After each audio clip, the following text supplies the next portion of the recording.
God's way of turning the world is with us. We are the hands and the feet of Christ. We are the body of Christ. We can share our gift or not. At times, our gift is shared within the body. Other times, it is shared to bear witness to God's truth. Jordan Franklin has chosen to share his gift to announce that God created a beautiful world.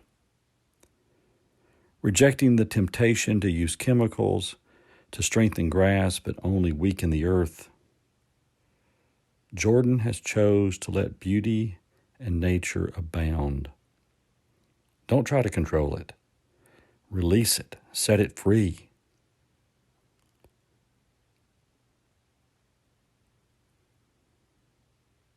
He shares his gift to remind us of God's beauty and what the psalmist said, "The earth is the Lord's and the fullness thereof."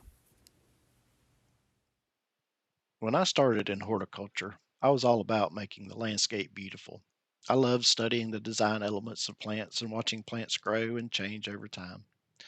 I wasn't aware that some plants, even though they are not traditionally considered invasive, could negatively impact the native ecosystem. Most people know that some introduced plant species, like privet and kudzu, escape cultivation and become obvious invasive monsters.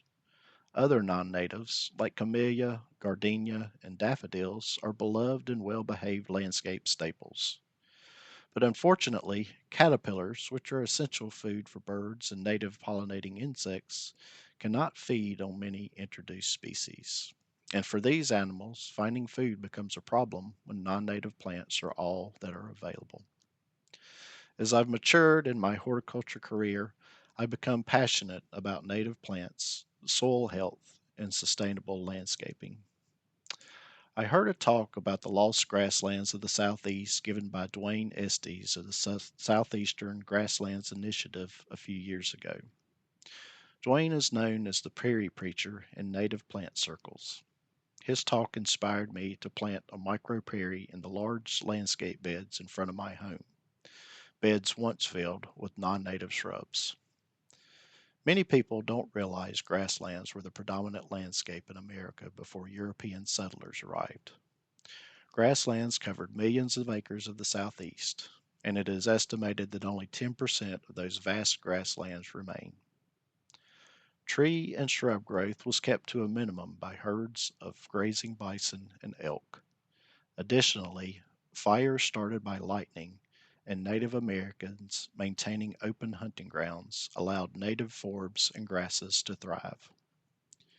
Greenville is in the Piedmont region of the Carolinas. The word Piedmont comes from the Latin word pedemontium, meaning at the foot of the mountain. The prairie in our region is known as the Piedmont Prairie.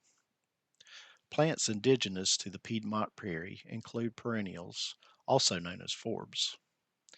These include false indigo, golden alexanders, lanceleaf coreopsis, butterfly weed, coneflower, mountain mint, black-eyed Susan, Joe Pye weed, narrow-leaf sunflower, and goldenrod, just to name a few. Our native grasses include Indian grass, switchgrass, river oats, split-beard bluestem, little bluestem, pink muhly grass, purple top, and side oats grama. These plants provide food and nesting for native birds, insects, and other wildlife. Micro prairie gardening is different from traditional American gardening.